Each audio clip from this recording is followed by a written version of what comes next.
I didn't see you there. What a surprise. Well, thanks for coming. We're going to wait a few minutes to see if more people get to show up. So I see 6. This is kind of fun here. All right. As you can see, my books, there they are, to be purchased anytime you wish.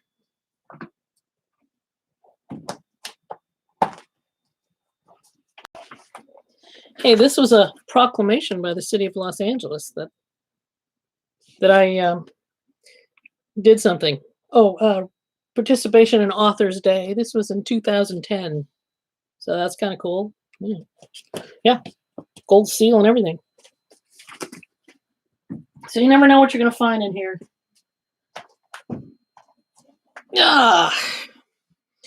Okay, so more people are showing up. Hello, everybody. Hello. 10 people. Ooh, okay. All right. That's sounding good to me.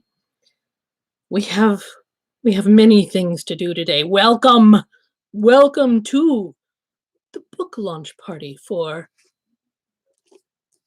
Spiteful Bones, the 14th and penultimate book in the Crispin Guest medieval noir series. Very cool. I like this cover. And I'll say something about that in a second. Okay, so meanwhile, we've got an hour. So get your questions ready. You can start asking them now, actually, because I can go back up and go back to them later when it's time for that. So that's good. Ask about the Crispin series. I won't tell you how the last one ends. No, so don't bother asking. About writing them, about finishing it, about anything, publishing in general. Publishing, every time we talk, publishing is screwed up in some way. So let's talk about that. And then you can email me for a chance to win fabulous prizes. And then I will put this up because that's my email. When it's time to win particular prizes, I will tell you to email, tell you which prize, which to ask for, and I will look at that later. Can't look at it now, so it'll be a surprise when you win. So that'll be fun. So, okay, let's look at the prizes, shall we? First, there's this keen letter opener. It's a little sword. A sword. You can pull it out of a stone if you like. That would be fun. And then we have this very cool box. It's a medieval box covered in this cool medieval paper, and it's a box. You could put mysterious things. You could put bones in there. That'll be fun. Okay, and we have 3 of these to give away. They're little candy tins, little with jelly bellies in there, and they're good because I ordered one for myself just so I could see. So you can order these. Cool little tin. You can put other things inside. Who knows what? You know, washers, screws. And then we have, of course, the church mouse. This is a busker church mouse. He's got a little coin there. He's a little cup he's asking you to fill. So he's adorable. And those things will be happening as we go along. So stay tuned for that when it's our turn for that. So thank you again, everybody who's coming in. Ask your questions on the little window to the live chat to your right, or maybe it's to your left. I don't know. It's to my right. Anyway, so do ask those questions, and let's talk about this thing. Spiteful Bones. I love this title, by the way. I do like my titles. I work hard on them because I want them to be mysterious, but also say a little something about what's happening in the plot of the story. But look. A lot of you know that I like skeletons, and so the whole idea of finding one in a wall was just too tempting. How did it get there? Who put it there? What is the reason it's there? So that's all the things that we're gonna discuss. Why don't I give you the synopsis of the story. So this is in London in 1398. Restoring his recently inherited family home is a daunting enough task for young lawyer Nigellus Cobmartin without the addition of any unwelcome discoveries. But when workmen, turning the crumbling manor house into a grand home for Nigellus and his companion, John Rykener, uncover a skeleton bound, tied, and hidden in the wall, and holding the precious relic that went missing from his father's estate nearly 20 years ago, Nigellus immediately calls on London's tracker Crispin Guest for help. Whose bones are they? And why was the valuable relic buried with a thief? Crispin and Jack are drawn into a mystery of dark secrets, family scandal, and old grudges as they attempt to find the truth behind a load of old bones. That's fun because, as I said before, I am very fond of skeletons, and they show up all the time. I don't know where they're coming from, but there they are. So skeletons are fun. The book started as that premise. What if there is a skeleton in the wall? Where did it come from? And then, I had to create a why. Who are they and why? And then it just sort of rolled out from there. As you might have noticed, the relics have become far less important as the stories go on. Sometimes they're just background. And in this case, they're a little less important than the whole idea of the skeleton, where it came from, who it is, and all of that. So I just think it's so interesting when you find a skeleton. Now, I've never found a skeleton. Before they started building all the houses up behind us in the hills, they were all empty hills and sheep grazed out there. We used to take little hikes out there, and my husband Craig used to ride his mountain bike out there. And one day he was riding and he saw what looked to him like the top of a skull, and so he stopped and he dug it out, and it turned out to be a sheep skull, which we kept because we kept skulls. We have a lot of skulls. I should have put them all around me here. Sheep skull. I'm looking at them on the shelf. There's a sheep skull. There's a cat skull. These are things we found. A rabbit skull. There's a rat skull. And a coyote skull. Forgot about that guy. Was the first one we ever found. They're just fascinating. Everybody's got them. Some are more thicker than others. So, but the skeletons are fascinating because they tell so many stories. Of course, in Crispin's day, there's really no forensics, so there's no Bones TV series. You can't do any forensics on them, but because of the relic found in the skeleton's hands, they know how long it's been in there. So that's all I can say about that. So, okay. Welcome the people who are showing up now.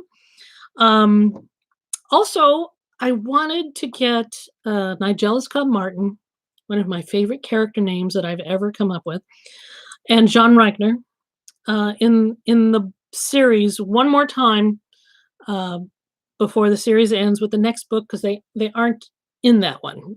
I tried to think of a way to put them in, but it just wasn't logical.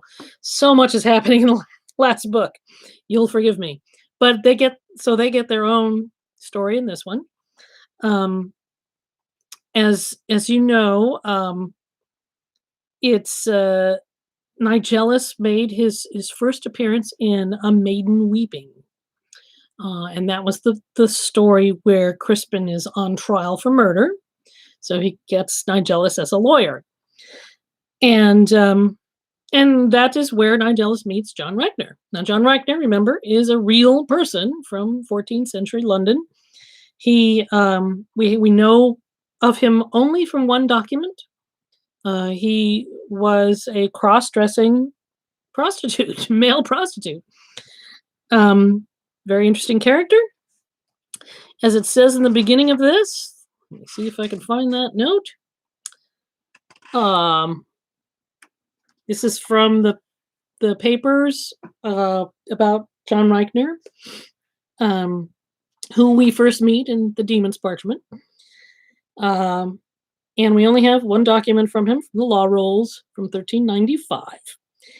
He had been arrested not necessarily for prostitution, but for dressing as a woman. You weren't supposed to, a man was not supposed to dress as a woman, and a woman was not supposed to dress as a man.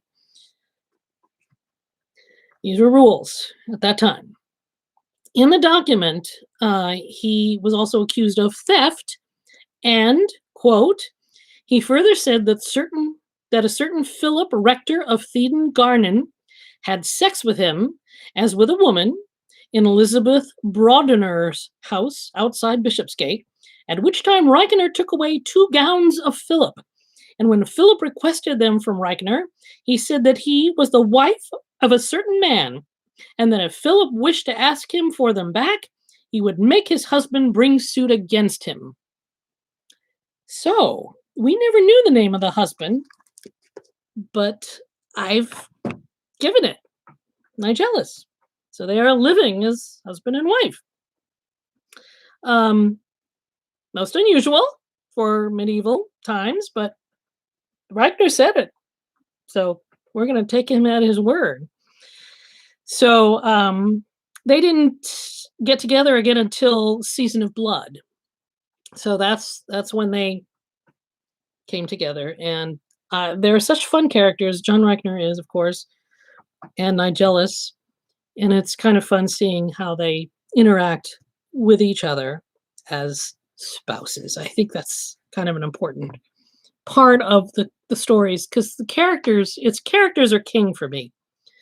I love creating these characters. I mean, Crispin and Jack and his wife and kids, and every time there's a new character that I get to introduce, I'm as fascinated with them as you are. I like to know. Let's take this out here. This nice necklace.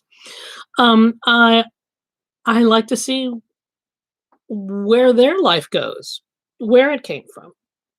So it's just as interesting to me as it is to you, I hope. I'm going to have a little tea.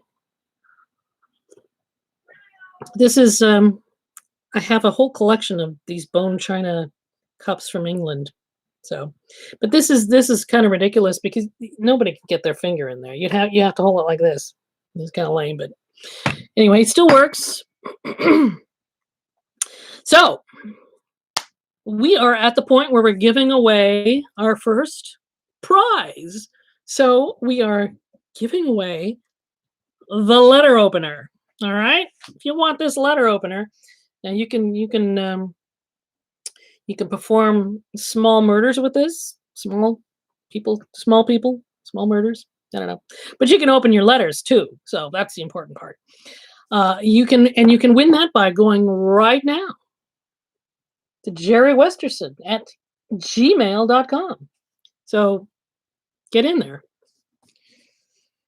and say it's the letter opener that you want. Letter opener. You can cut fruit with this, I think. Yeah, it'd be kind of sloppy.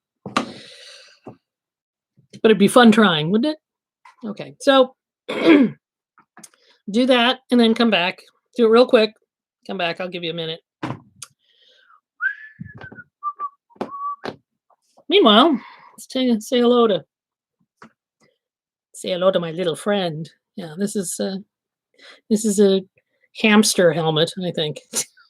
This is a 14th century helmet.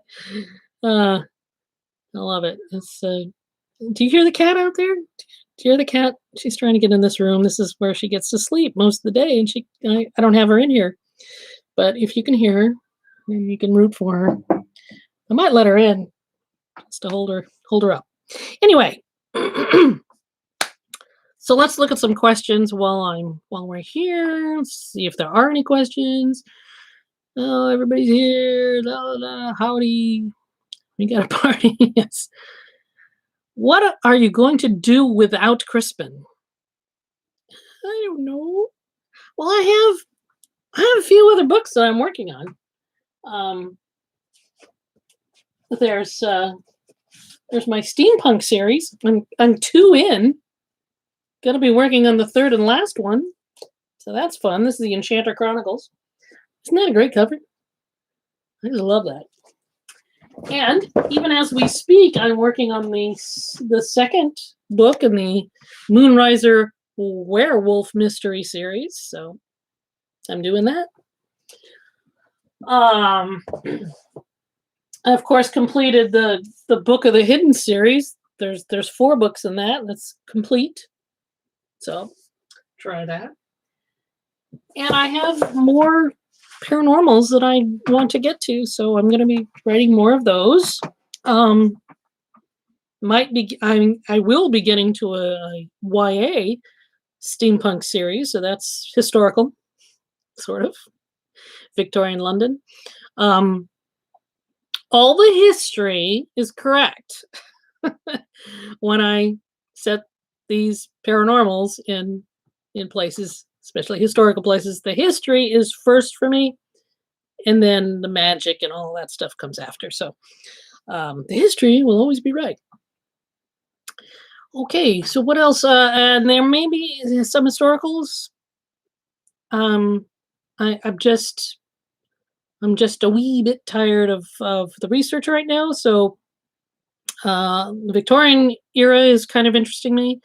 So we'll take a break. I'm taking a break from some of that. So we'll see. We'll see what we get.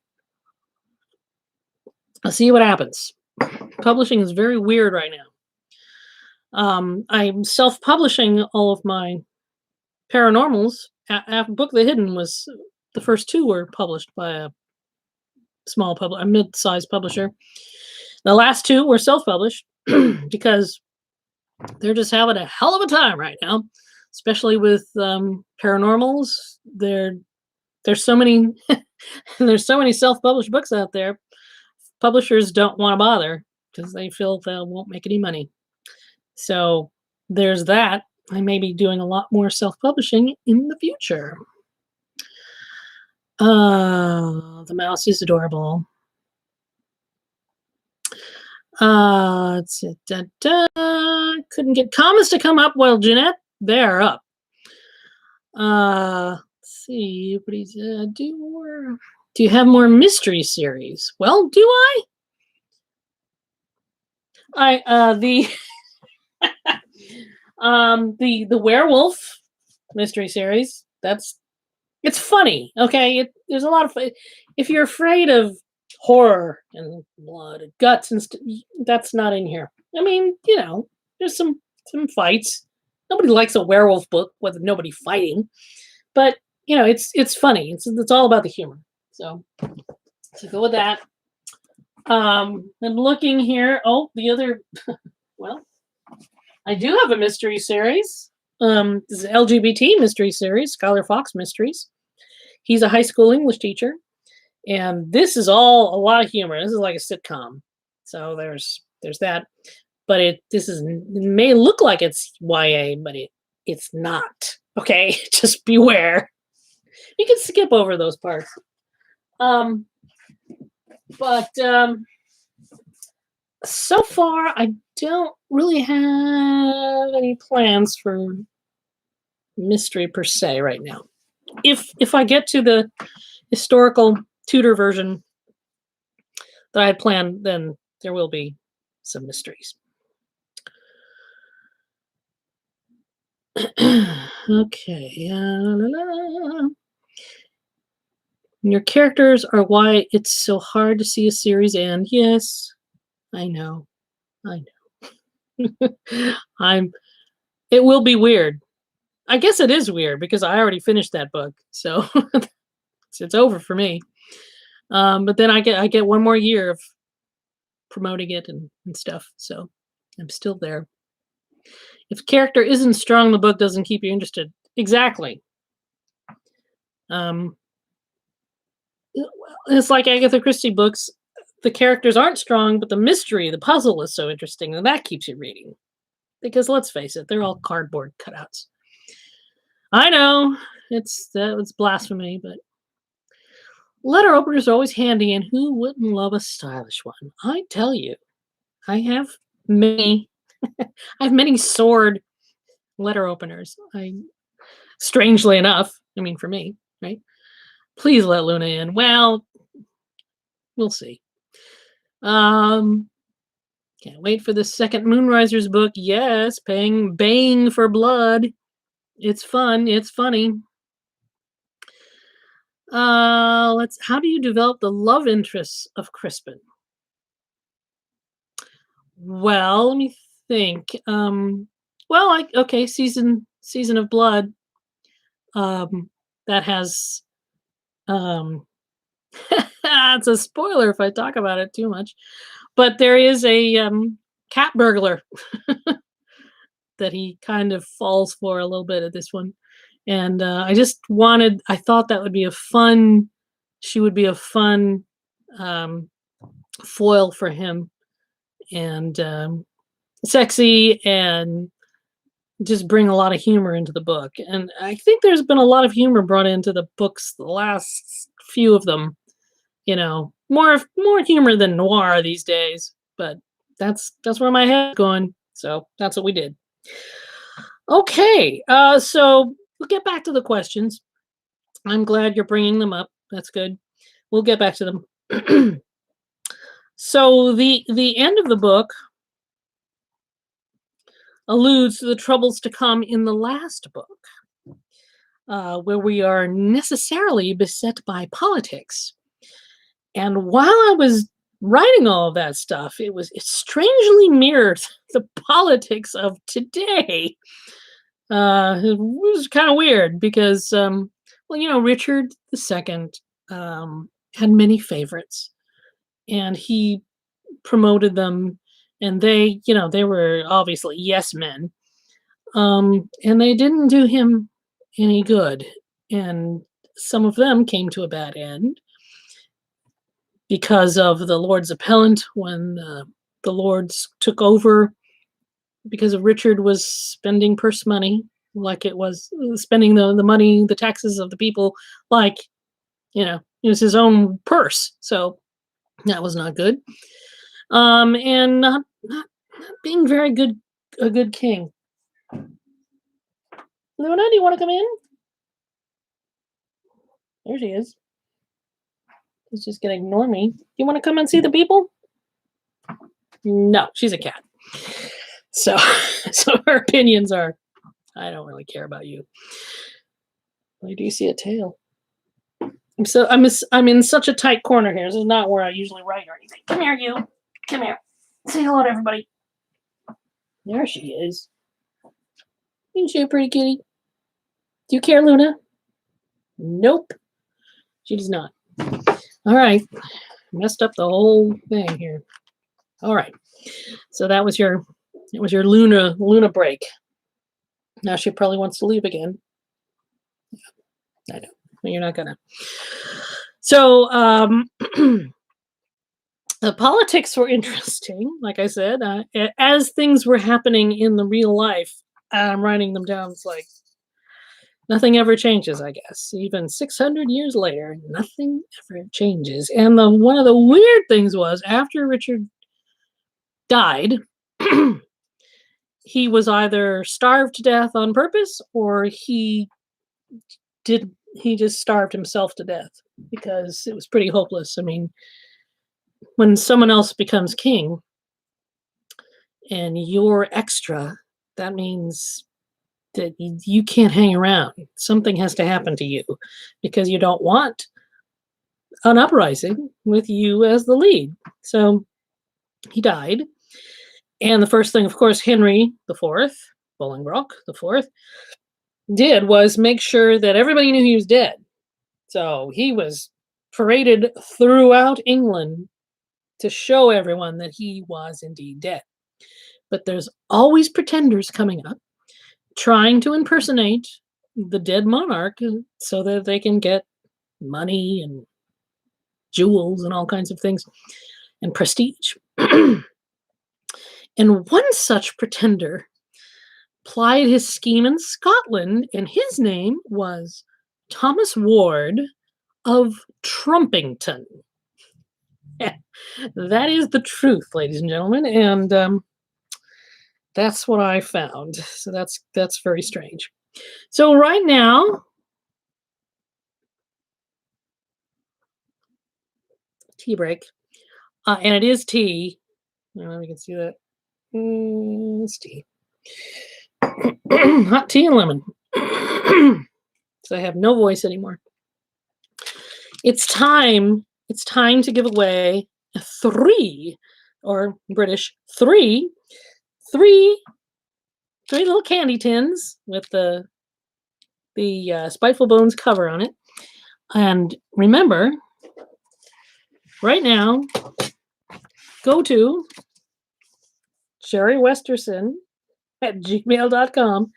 At least I know you know how to spell my name. Right now, and say candy tin on your subject line. Candy tin. I will pick the winners through a random number generator that I always do and always use for my giveaways. So you do that right now. Candy tins. It's a nice tin, and the candy is good. So there we go.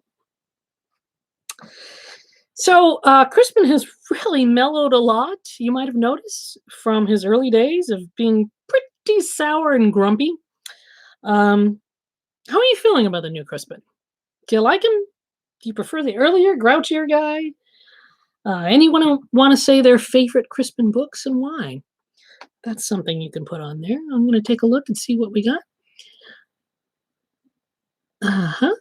You got the great Avis you got in the live chat. I'm so glad for you. How about a time travel book? No. Nope. That's a big no for me. Now, I love time travel. Love it. Love it when it's done well. There's certain episodes of Doctor Who that are just perfect for that. Love the time travel things, Star Trek. I don't want to write one. I time travel by writing historicals. So there you go. All right. Luna is pretty. She's my pretty kitty. Yes. It's okay. My cat is not amused. I am paying attention to you. Oh, yeah. Sorry. Sorry, Jeanette's cat. Brittany, what a unique idea. What is the unique idea? This book? This book? I hope it's a unique idea. I like him in his new mellow self, says Avis. I love the evolved Crispin, says Jody. Yes. Well, he has to. He can't stay the same. First of all, editors don't like that. They like, if you're going to write a series and they want your character to evolve, to learn new things, to be new things, to grow older even. And Crispin has grown older. He's about 45 in this last book. And that is not old, says the 60-year-old author. But it was old then when you lived a very hard life with bad nutrition. Now, he lived a good life the first 25 years of his life, and then got kicked out of court and no money. So, so it was a hard 45, fighting and living on a lot of wine, as he does in the early books. So yeah, your characters have to evolve because they're growing. And each book, I think the first 3 were the same year, or maybe the first 2. But by the 3rd book, it's a year later, and every book after that is a year later. And I skip a few years near the end of the series, but Jack starts as an 11-year-old boy, and by the end, he's a husband with kids, lots of kids. It's kind of a little joke, but what I want to do is Jack was such a chaste fellow, not like Crispin, that he never messed around with women until he got married. So sort of the little joke is in every book she's pregnant with a different child. So that was he's making up for it. Crispin is in a nice progression from anger at his existence to accepting it. Thank you, Don. Yeah, that's really like the new Crispin. I have a problem with self-destructive protagonists, and it's good to see him mellowing and with Jack and his family. to me was a I really liked that. I really liked doing that. I liked giving him more of a life and really understanding at this point that, this isn't so bad. We got a roof over our head. We have friends. We're not struggling like we did in the beginning for money. Things are working out. There's chickens in the yard. They got goats to milk and buttermilk. That's all there. So, Isabel brought a lot to their household. So that he sees the kid. He loves the kids. He's like the patriarch, and he's really loving it. So that's not so bad. He's a little lonely that he never got married, but um, I like how he's grown over time. It he had to. Um, and I liked writing that. I liked thinking about how he was changing, how he was thinking about things, how he wasn't feeling sorry for himself. He didn't spend money on wine anymore. Now he's drinking ale like everybody else, and he can afford it. I should be drinking mead. That would not help the situation. Um, how about you going to a pastime? Where would you like to go? I would like I'd like to be in a time machine and step out in the 14th century and look around and maybe taste some food and then um, listen to the rhythm of Middle English and hear the music and just hear the sounds of life and then get right back in that time machine because no antibiotics. So it was difficult to see the struggle in his heart in the earlier books. Felt for him so. It was so soothing to see Crispin come to terms with his condition. Let me just say that the anger in his life kind of pushed him on to do something. So even though he kept thinking of himself as a lord, and then getting smacked down because he wasn't, was kind of was jarring for him. But it helped him. I think it all helped him. I'd like to think so because I don't want him to be mad at me. I love how Jack has grown up. Yeah, yeah. As soon as I realized Jack was going to be a permanent part of the series, that I immediately planned his life.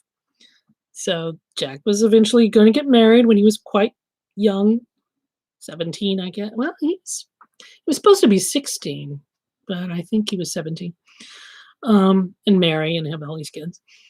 And I also knew how I was going to end the series. So, I mean, not with that particular story. I mean, I knew how I was going to end the series with the character, but I didn't know what mystery plot was going to be. And I have to say, I'm pretty pleased with what I got. Are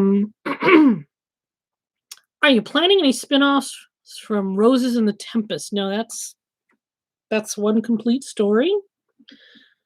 Jack is clever counterbalance to edgy Crispin. Yes. Jack, as some of you know, he was only going to be like in the first two books, and that was it. He was going to take off.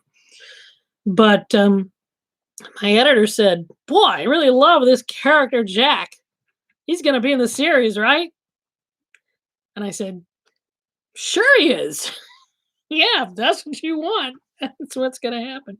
But it was a good idea because, because Crispin was going to be this solitary noir um, character in this detective fiction, but he really needed Jack because Jack is also a plot device because he stands in for the reader.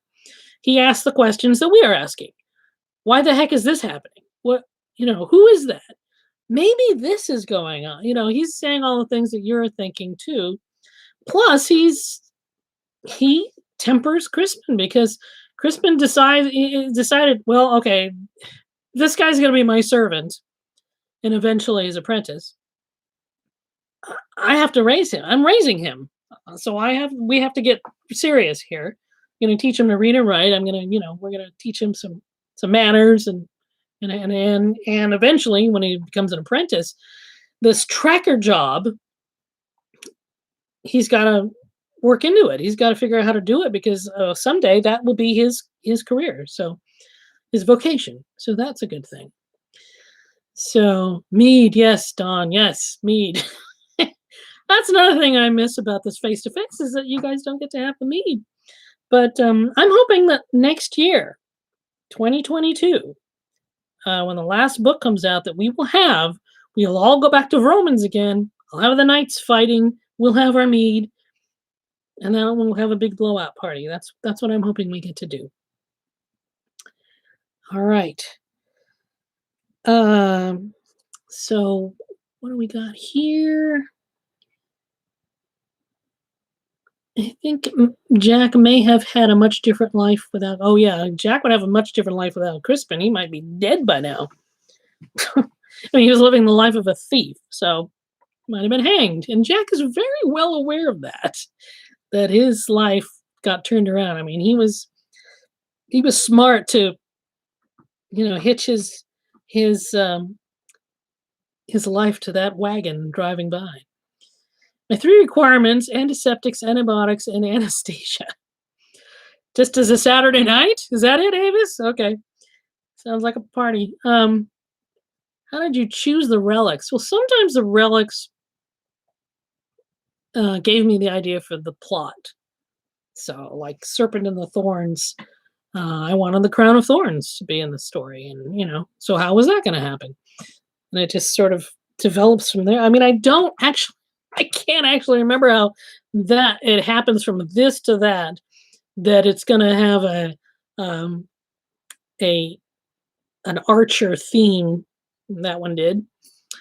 And that was by the way, that was my Noir in joke, or my Noir in joke on Serpent of the Thorns, that the archer in the story, the main archer in the story, was named Miles because he's a Miles archer.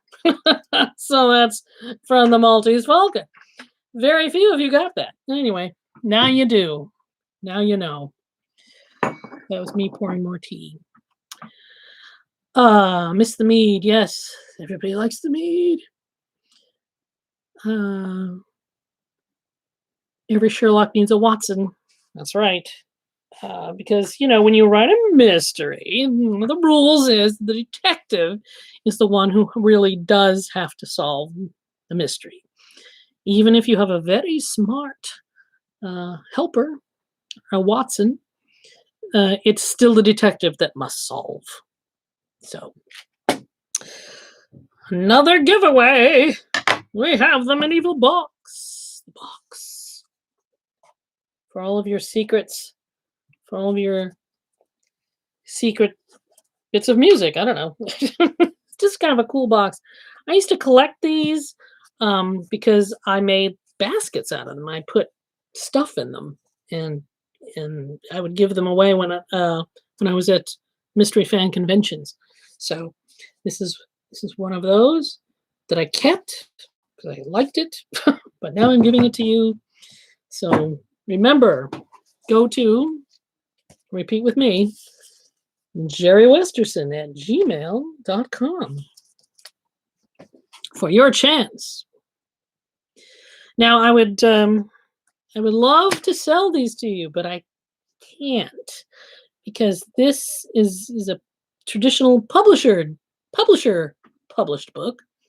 So I need you to get them at bookstores so that the publisher knows that people are buying them. That's maybe why they only give me 5 copies. So anyway, do get them at bookstores. If you go to my website, jerrywesterson.com, go to the About Jerry page near the end. I have a whole list of indie bookstores that I've been to over the years when I toured on different states. So contact them. They may not have them on the shelves, but you can ask them to order them. and though they won't be signed, please contact me and I will send you for free a signed book plate. I should have one of those in my hand here. I can't reach it. But I will give you a signed book plate. You can just smack it right there into the inside cover, and it's signed. So there you go, easy peasy. Alrighty, so where are we now? I have notes because I can't remember anything.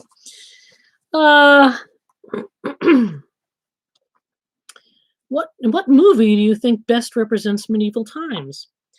And that's a very good question because they always get it wrong. Every one of them. Get the history wrong, get the costumes wrong, get whatever wrong.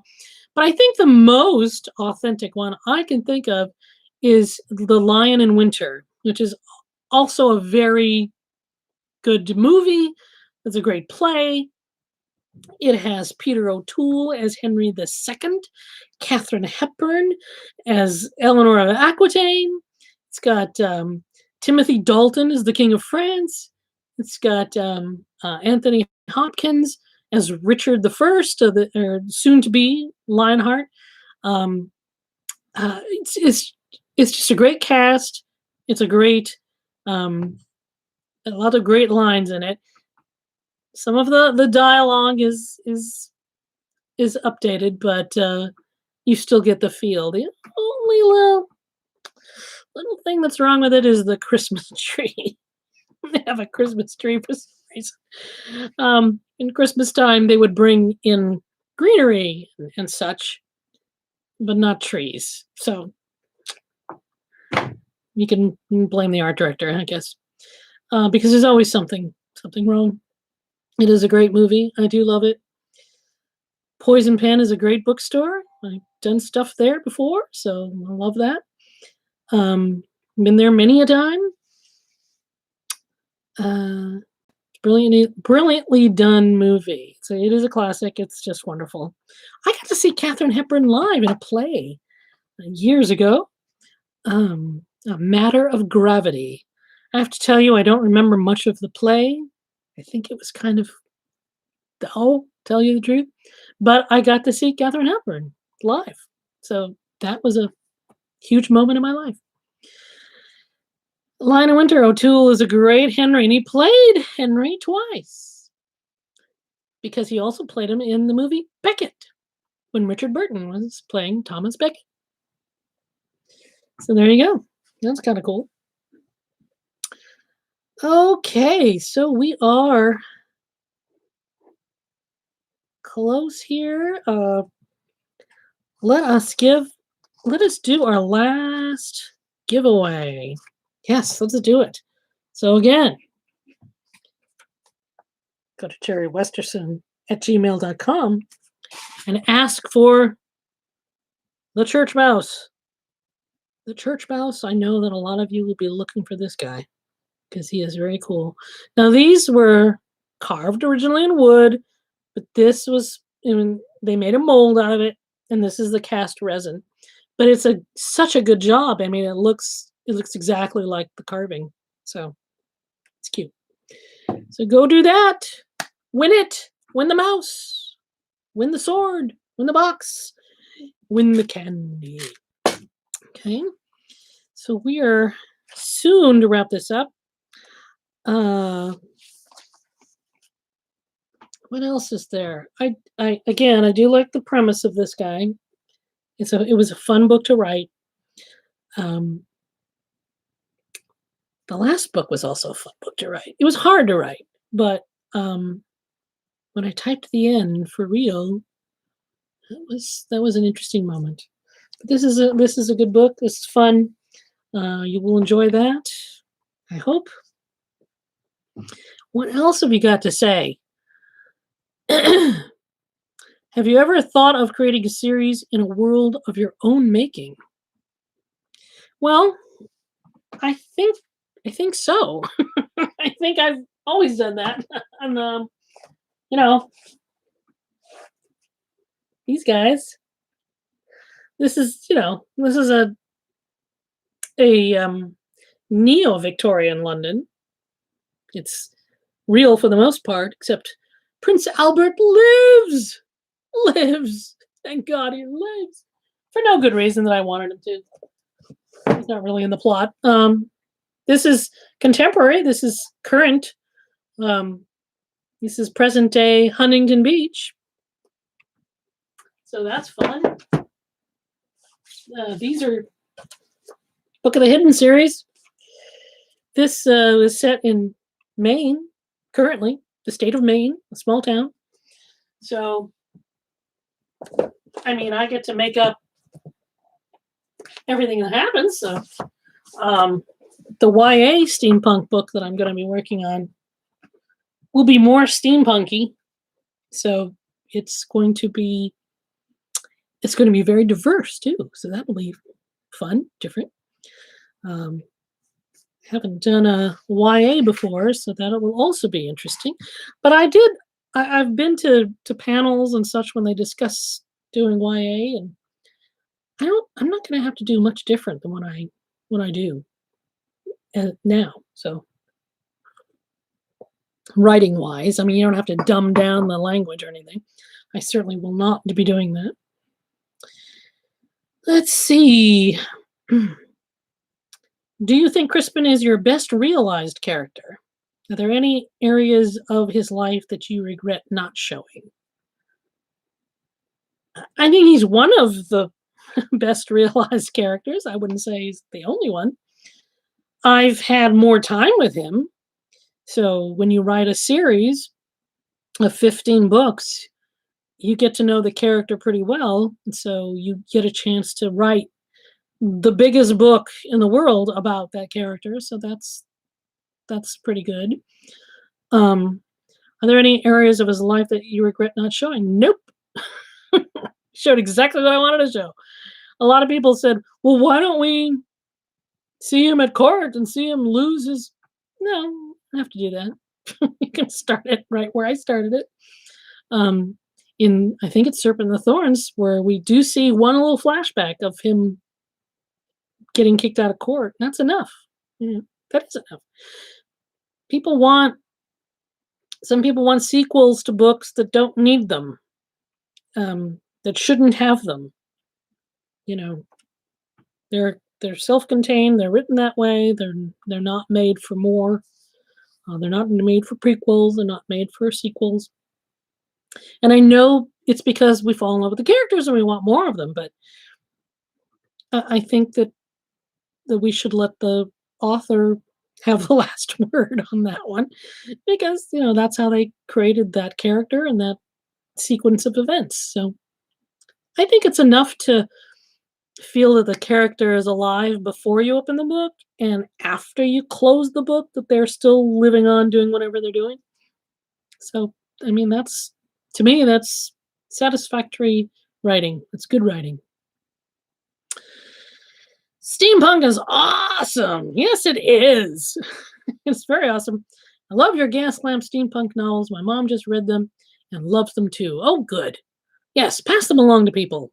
Please gather more people. And by the way, I desperately need some reviews for Moonrisers. Really needs it. So as I'm always saying, if you love a book, please review it. The more reviews, the more eyes will see it. That's all I'm asking. And by the way, the steampunk series, the Enchanter Chronicles, and Moonrisers both have audiobooks, and they are fantastic. And they're done by the same guy, and you will not believe it, because he is a master of voices. He does completely different tone, completely different characters and accents. He's great. I love those. So get those instead of the book. If you don't want to read it, let somebody else read it for you. Perform it.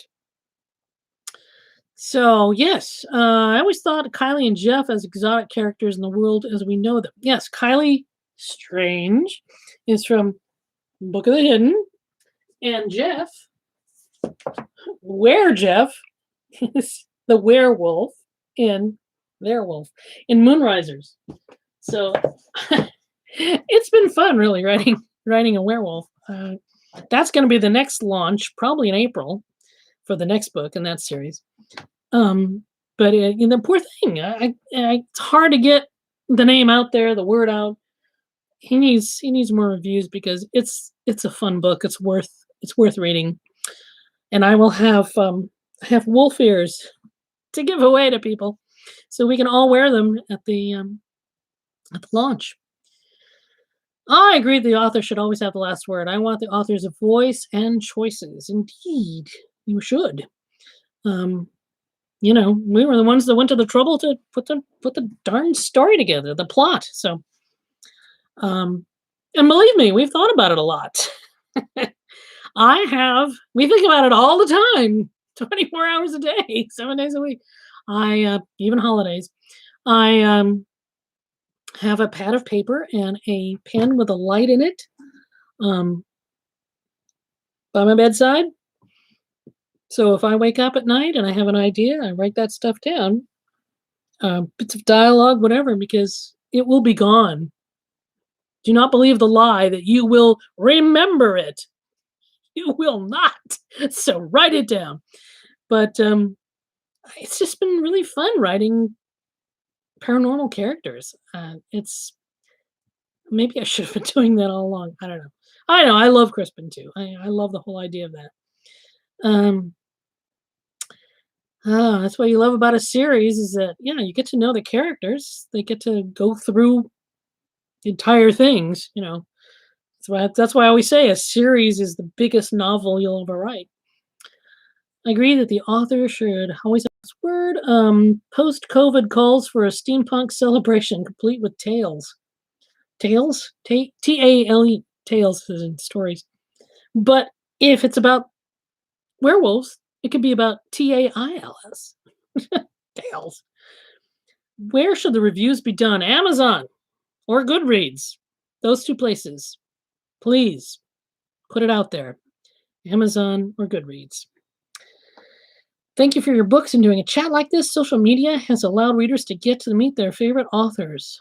I would have loved it in the 90s. Yeah, I mean, I'm doing my best not to get kicked off Facebook because I need it to promote. But I thought I'd do this time without doing a Facebook launch because anybody can do this, but you have to be on Facebook to go to those launches. So it's nice to do this too.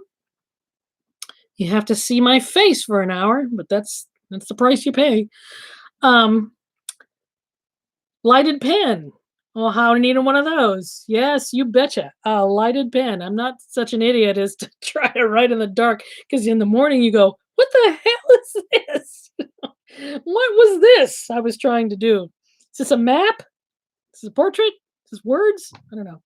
So no, a lighted pen. So yeah, that's what it does. Um, so we have 7 minutes left. We're almost out of time. I'm gonna take another sip of tea here.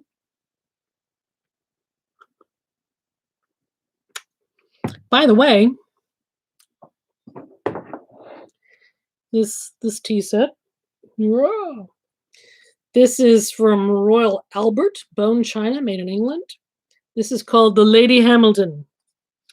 The Lady Hamilton must have had tiny, tiny fingers. Oh, that Hamilton woman.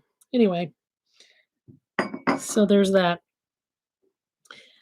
Any other last minute questions, folks? Type faster. Where is Craig? Oh, I lock him out of the room. He's still working on the trailer. So I have him working. That's my hard working man. And he reads everything. Every novel I've ever written for publication, he has read them and given good suggestions. So he sees them all. He knows what happens in the last book. He's the only one besides me that knows. I haven't even sent it to my agent yet. So there. He knows. I don't think he can be bribed, but good bourbon, that'll do it. So glad you started doing the YouTube launches. Is the next best thing to in-person launches. More personable than Facebook. Yes, anybody could have been answering those questions, right? I had Luna type all those answers. No, it was really me. But this is also really me. That's what you get. Okay, we are going to wrap this up in 5 more minutes. Any more questions? Any more things I can tell you about some of these books? Oh, by the way, if you speak French or Italian or Polish, I do have some copies of the first 2 or 3 Crispin books in those languages. This one is French. This is the Demon's Parchment. What else have I got? And they are $5 from me. So if you want them, you know, plus shipping. Here's the Polish version. And for some reason in Poland, heroes have to have blue eyes. So they took the art that I had from St. Martin's and they gave him blue eyes. He does not have blue eyes. He has gray eyes, but it's a Polish thing. So this is available eyes. What else? We have, this is the Italian version. Let's see. I think this might be the Demon's Parchment. I have to look it up, but I'm not sure. And I have one Russian Veil of Lies. Does that look anything like? No, doesn't look anything like the story. But there it is. $5. If you want it, you can buy it. I got it. Thank you so much for taking the time and allowing us to interact with questions and humor. Best YouTube perk, getting to wear your pajamas. This is not my pajamas. I hope you're wearing your pajamas. Oh, okay. I'm actually wearing pants. I don't always wear pants during these things. Can you see my pants? These are really cool jeans. I really like them. Anyway, but proves I'm wearing pants. But I think it's kind of a cool shirt. It's very comfy. Love the YouTube chats. Very fun. Yes. Thank you for coming to that. My battery power here. Coming. I'm gonna end it a few minutes early. So thank you all. Bye.